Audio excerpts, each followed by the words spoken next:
Hello friends, welcome back to my channel. My name is Raj, your HR pal. A quick intro about me. I come with 2 decades of experience in the field of HR, served with top IT majors.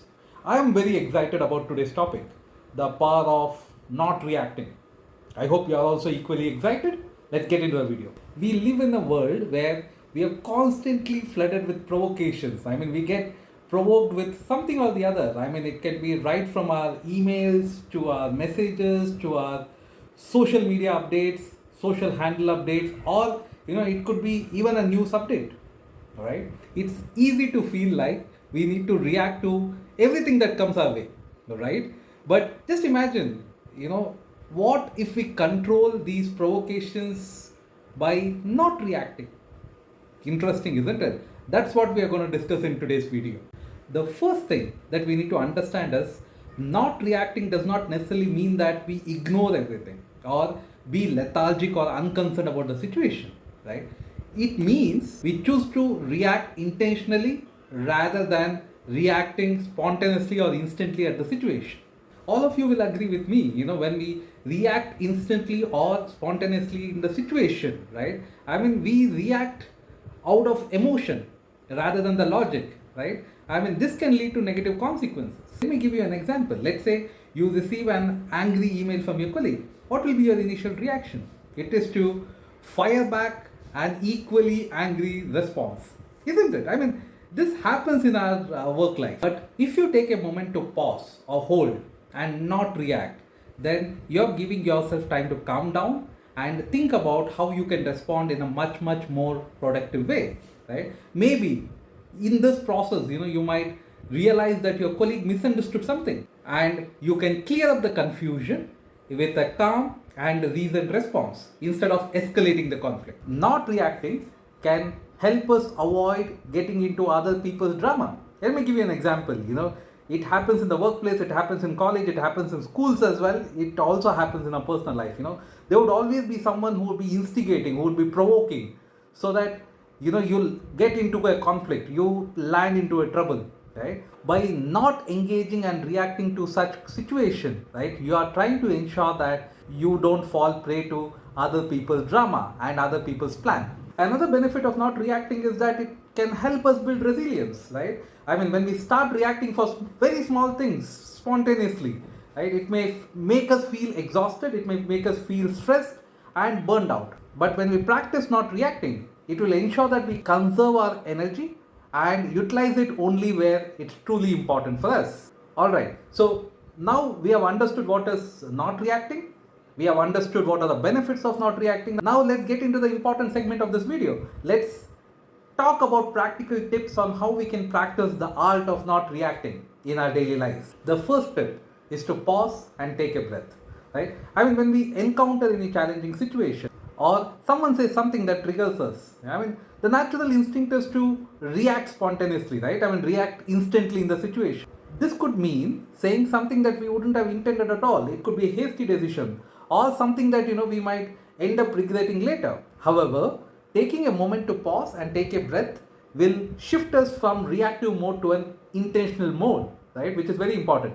Let me give you an example. Let's say you are in a meeting and your boss criticizes about your work in front of others, right? You will have the urge to defend yourself and lash out, isn't it? I think that's natural. But instead, you could take a breath and pause before responding. What will happen? This pause will help you gather your thoughts, regulate your emotions, and make you respond in a much more professional way. You could calmly explain your perspective, right? Ask for clarification if you disagree, or simply acknowledge your boss' feedback without getting defensive. Let me give you another example. Let's say you receive a message or an email that makes you angry or it triggers a strong emotional reaction, right?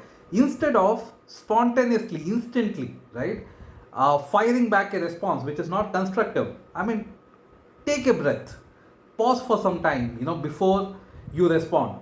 This pause will help you calm down, gain some perspective, and your response is thoughtful, respectful, and productive. Pausing and taking a breath can also be helpful when we feel overwhelmed or stressed, because by taking a few deep breaths, we can activate our parasympathetic nervous system, right, which helps in calming down our body and mind. This can also help us feel more centered and controlled, right? Which will help us manage the situation very, very effectively. Any situation for that matter. Remember, folks, taking a moment to pause and take a breath will help us shift from a reactive to a more intentional mode. Second tip is to practice mindfulness. Mindfulness involves paying attention to the present moment, right? Without any judgment, without making any decisions, rather with a curious and open mind, right? It is more about observing the situation, taking the situation to yourself, but not making any decision, but not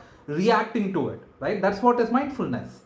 Practicing mindfulness can help us control our reactions by increasing the awareness of our own thoughts, our own emotions, and our own physical sensations. It will also help us understand what will trigger us, right? What will provoke us? What will be our pattern of thinking?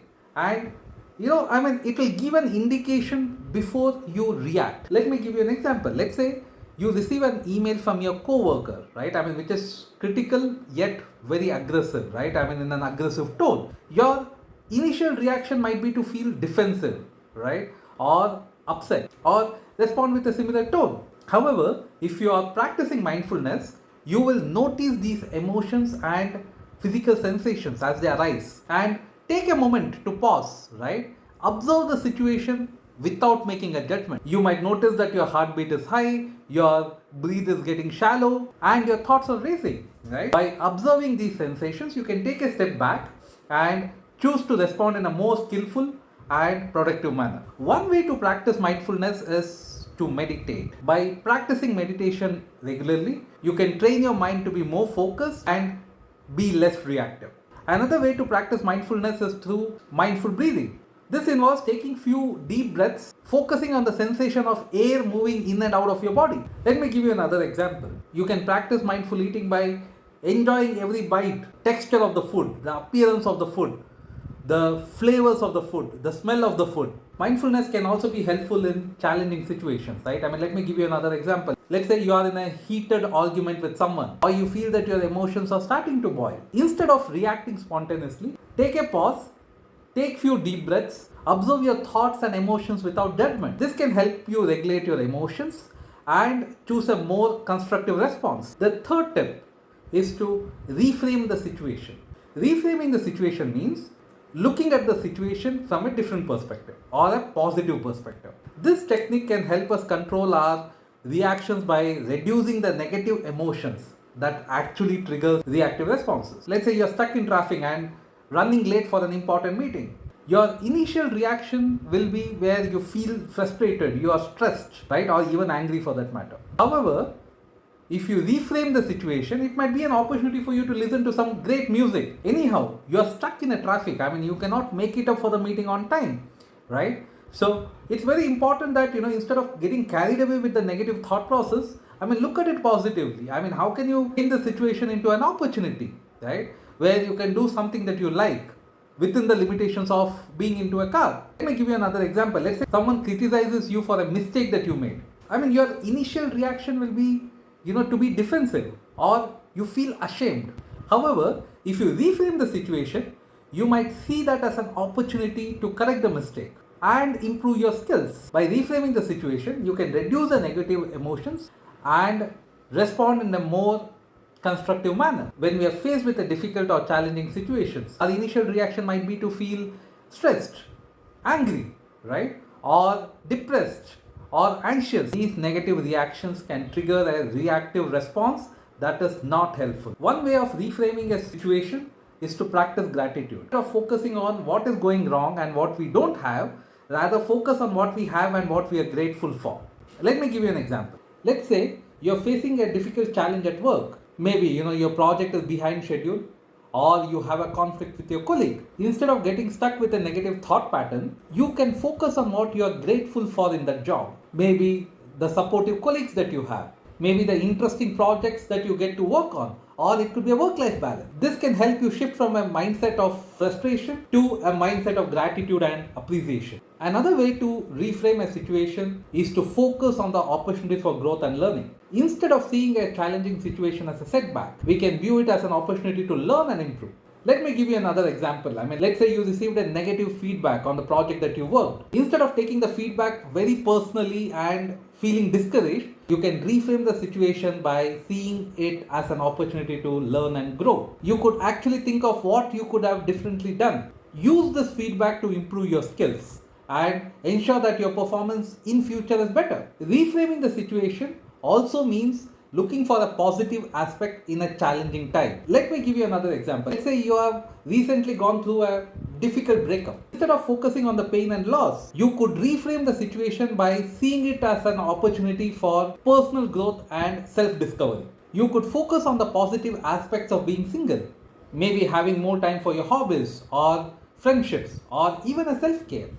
Net net, reframing the situation helps us control our negative emotions by changing our perspective and looking at situations in a much more positive way. The fourth tip is to set healthy boundaries. Establish clear and respectful limits on what you can do, right? What you can say and tolerate in any relationship or interactions that you have with others. Setting healthy boundaries will help us determine what is accepted and what is not accepted from others. Setting healthy boundaries can help us in controlling our reactions by giving a clear sense of what is acceptable and what is not an acceptable behavior from others. When we have healthy boundaries, we can ensure that we are not taken for granted and we can help us being protected from being mistreated. One way to set healthy boundaries is to say no when it is needed to say. Let me give you an example. Let's say your colleague asks you to take an extra project and you don't have a capacity. Instead of saying yes out of guilt or an obligation, you could set a healthy boundary by saying no respectfully and explain the reasons why you're saying no. This can help you avoid overcommitting yourself, reduce stress, and also ensure you maintain your self-respect and dignity. Another way to set healthy boundaries is to speak assertively and respectfully. This means expressing our thoughts, feelings, and needs in a clear, direct, and respectful manner, right? Without attacking the other person. Let me give you another example. Let's say your friend cancels the meeting every time at the last minute. While your initial response might be that you feel frustrated, you feel angry. However, if you have healthy boundaries in place, you might communicate to your colleague that the behavior is not acceptable and your time should also be respected. You could express your feelings, you could explain your needs, and suggest a solution that works for both of you and ensure that such a situation do not arise. And other example can be, let's say, in a meeting, whenever you're talking, your colleague tends to interrupt you, disrupt you. Initially, you might feel disrespected or frustrated. However, if you have healthy boundaries in place, you might communicate to your colleague that this behavior is not acceptable and you need more respect for your ideas and contributions. By setting healthy boundaries, you can reduce your negative emotions and respond in a more assertive and respectful manner. Setting boundaries can also involve taking care of our physical, mental, and emotional well-being. This means prioritizing our needs for rest, self-care, and support, and avoiding situations or people that undermine our well-being. Let me give you another example. Say a family member constantly criticizes you or belittles you, which causes you to feel anxious and insecure. Instead of tolerating this behavior and damaging your self-esteem, you could set a healthy boundary by limiting the contact with this person itself or seeking support from others who appreciate and respect you. The fifth tip is to cultivate self-compassion. Self-compassion means treating ourselves with kindness and understanding, especially in times of difficulty or failure. This can help us control our negative emotions by reducing self-criticism and negative self-talk. When we face difficult situations, we may be quick to judge ourselves and engage in self-criticism. Let me give you another example. Let's say we make a mistake at work and we think, I am such a failure, or I can't believe I did that. These negative thoughts can trigger reactive responses such as defensiveness, shame, or anger. However, if we cultivate self-compassion, we can reduce these negative thoughts and respond in a much more constructive manner. In the same example where, let's say, we have made a mistake at work, we might instead think, this is a learning opportunity, or everyone makes mistakes, or I am doing the best I can. By treating ourselves with kindness and understanding, we can reduce our negative emotions. One way to cultivate self-compassion is to practice self-care. This means taking care of your physical, mental, and emotional needs. Let me give you another example, very relatable, right? I mean, let's say you had a long and stressful week at work and you feel exhausted and drained. Instead of pushing yourself to keep going, instead of criticizing yourself for being weak, you can cultivate self-compassion by taking care of yourself. Maybe you can take a break, you can go for a walk, you can listen to some music, something that relaxes you and helps you recharge. Another way to cultivate self-compassion is to practice self-acceptance. Very important. This means accepting ourselves in the way we are, with our strengths and weaknesses, and treating ourselves with kindness and understanding rather than harsh judgment or self-criticism. Let me give you another example. Let's say you made a mistake or experienced a setback in your project. Instead of blaming yourself or feeling ashamed, you should cultivate self-compassion by practicing self-acceptance. You could remind yourself that making mistakes are normal and part of any learning process. Net, cultivating self-compassion helps us in controlling our emotions, negative emotions, by reducing self-criticism and negative self-talk. Sixth tip is to practice empathy. Practicing empathy means putting ourselves in another person's shoes and trying to understand their feelings and perspectives. When we interact with others, we may be quick to judge, or we may be quick to criticize, or we might become defensive very quickly. Let me give you an example. Let's say someone criticizes or disagrees with us. Our initial reaction might be to become defensive or angry on the person. However, if we practice empathy, we can try to understand the other person's perspective and respond in a more calm and constructive manner. Practicing empathy can also mean taking time to learn about other person's beliefs, experiences, and perspectives. Let me give you another example. Let's say you are part of a team or a community that comprises of people from different backgrounds or cultures. You could practice empathy by learning about their values, beliefs, and customs. You could also ask for their opinions and insights and be open to learn from their perspectives as well.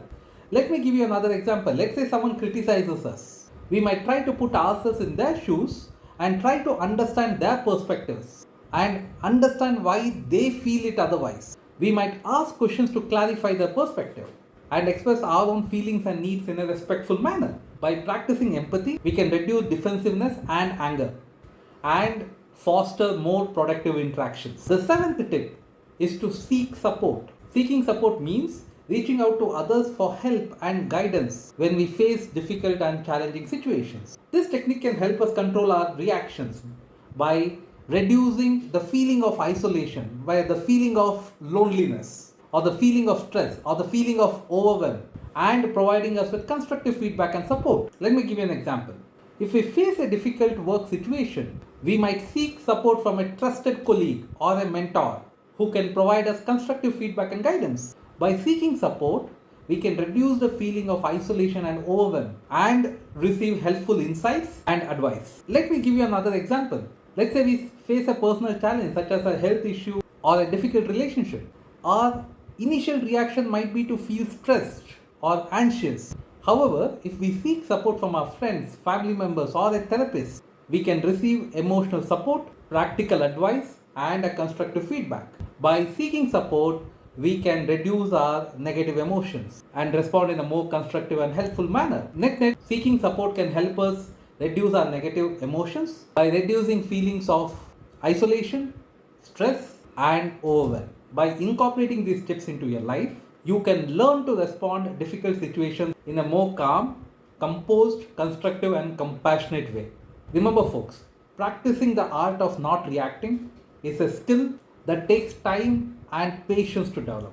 But with practice, it can be a valuable tool for navigating life's challenges. I'm sure many of us would have had negative situations of reacting to difficult situations, and you would have realized and repented for the consequences that would have happened out of those reactions.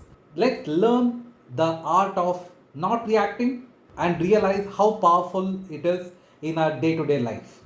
I hope this video was helpful, informative, and inspiring. If yes, like the video, share it with your friends, family members, and people in your community. If you have some experiences to share on this topic, please put it in the comment section. If you have not subscribed to my channel, Subscribe to my channel and hit the bell icon so that you get notified when I post any new video. Thanks for watching. I'll meet you again with another interesting topic. Till then, do what you love, stay happy, and stay tuned.